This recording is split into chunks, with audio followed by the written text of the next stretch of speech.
Hello everyone, Bill Parish here with GTT Audio, and welcome to the channel today. Well, when I was thinking about today's topic, a few things came to mind, and I figured there was probably not enough that I wanted to talk about on each one of these subjects. So I would combine them and give you just a quick little brief thought on each one. These are things that come up in conversations daily with clients, and I thought, why not share it on the channel? So often we're asked about where to set up the rack. Should it be in the middle between the speakers, or should it be to the side? It's an interesting question, and not a definite answer either way. I mean, there's variables. There's variables on almost everything that we do, and then there's, at times, we have to compromise. And what we want to do is keep the compromises to a minimum. But bear in mind that when you're listening to any of this stuff, there's a psychoacoustics application at play.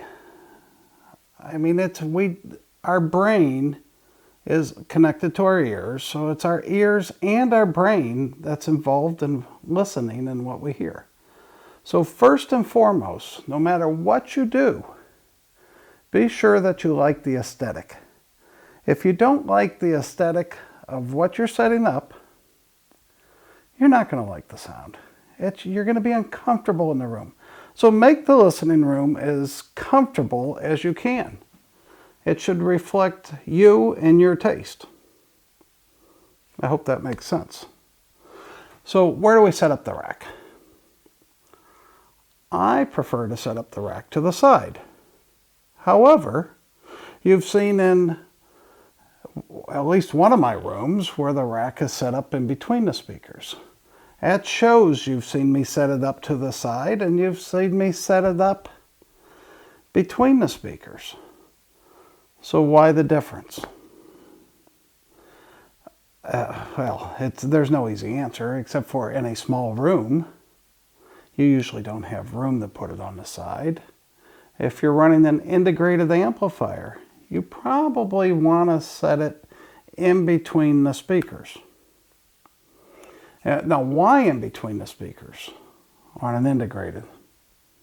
Short speaker cables. That's my answer.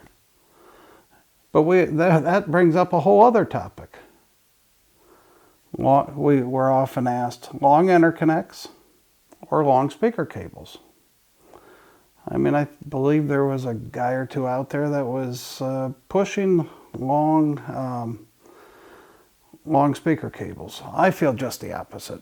Always run long interconnects. And why? Well, first of all, the cost can come into play. A company like Kabbalah Sosna, which I represent, whether it's an interconnect balance or RCA, or whether it's a speaker cable, it's all the same cost. So that takes that whole cost out of the equation. A lot of companies have their interconnects cost a lot less than their speaker cables. I can't say why. But any good preamplifier made today has an output impedance of 100 ohms or less. And at 100 ohms or less of output impedance, you can drive a very, very long interconnect. 50 meters type of long. I mean, so with zero loss and zero control. However, in a previous episode, you heard me use the word damping factor. In fact, I believe it was on AudioNet, who has the highest damping factor in the entire industry with over 10,000. So we'd be okay driving a long interconnect. But speaker cables, crossovers, all kill damping factor. That's why you want a high damping factor. That's why you want the damping factor, is because there is a loss once it gets outside the amplifier. So we'd probably be okay with an AudioNet amp. But with other amplifiers that don't have a 10,000 or greater damping factor, long interconnects, you're going to have loss there. And I guarantee you, a amplifier with very long, and I'm talking, I mean very long, like in this room, in the big room where I shoot these videos, we're at 12 meter interconnects. We're at 12 meter interconnects with a 22 ohm output impedance. I mean, we can, and so we drive 3 pairs of them. I mean, it's 3 pairs, a pair for each set of Heisenberg monoblocks and a pair for the subwoofer. So no problem at all with that. But if I were to drive 12 meter speaker cables and tri-wire them, I would lose a whole lot. And so how do you know you're losing? You lose definition and resolution and control in the bottom end of the speaker. Definition, resolution, and control. And I don't know about you, but that's not anything I want to give up. So keep that in mind. But okay, so you bring it into the center of the room. What do you give up? Well, it does affect the soundstage some.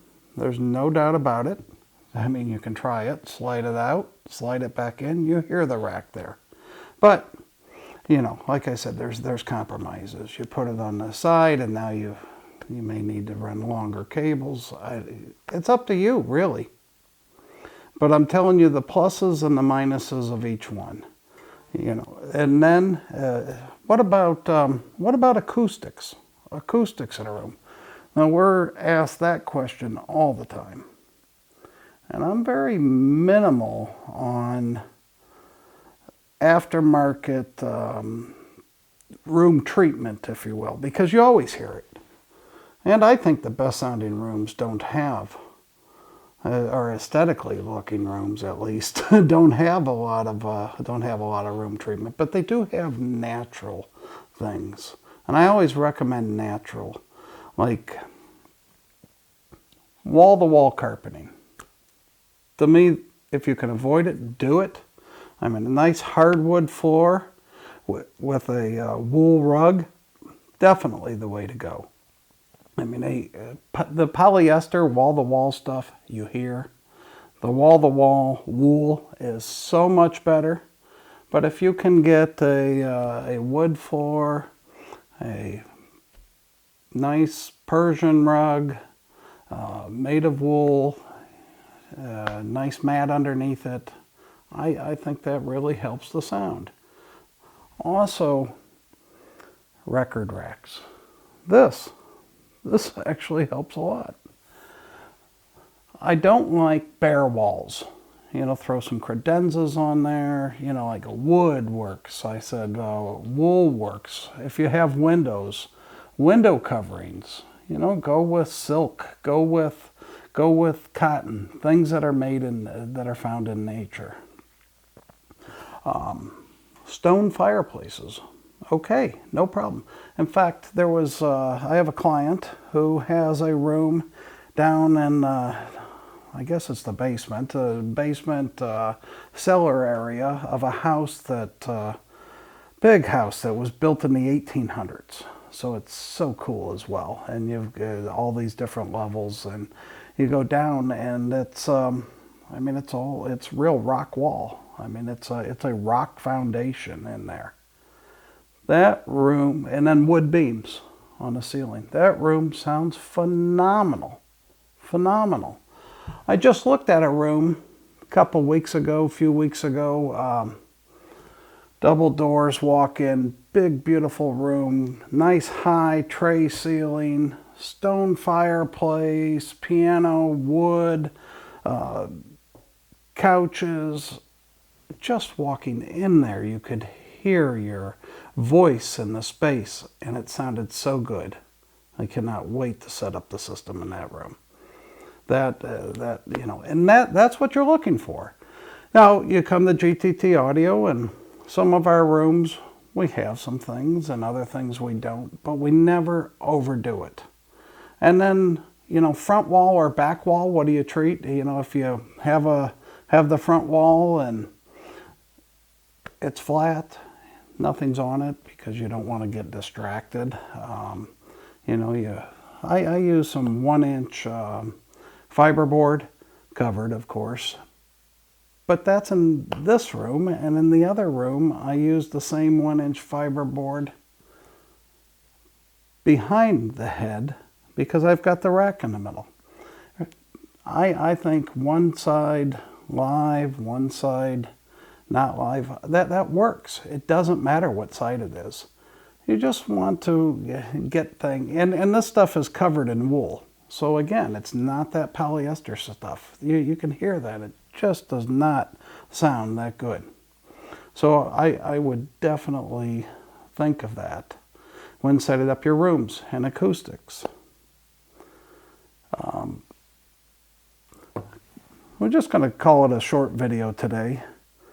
One thing I want to say is we've instituted a Moa Tambaqui deck that's getting all the praise. In fact, in this episode, with this episode in the email blast, I'll link 2 recent reviews that just came out. We've got another one dropping on the 15th. I think we've had 6 or 7 previous ones. I mean, it's phenomenal praise, hottest DAC on the market, and it should be. But we have a loaner program. If you do not have a dealer in your area for this DAC, call us and we'll let you know. We'll send you one, let you hear it in your own home. So, and it's a very reasonable program. The next couple of episodes should be really great. I know I'm excited about them. We're going to have some guests. We're going to have a couple of guests. These guys don't even know that they're going to be on the channel, but stay tuned. It should be very interesting. Well, please subscribe, like, share, and comment below. And again, by doing this, you help our channel grow. The more subscriptions, the more likes, the dialogue on the channel. YouTube sees that and they rank us higher. The channel's been growing great, so please keep it up. Thank you. And again, please subscribe, and we'll see you in 2 weeks.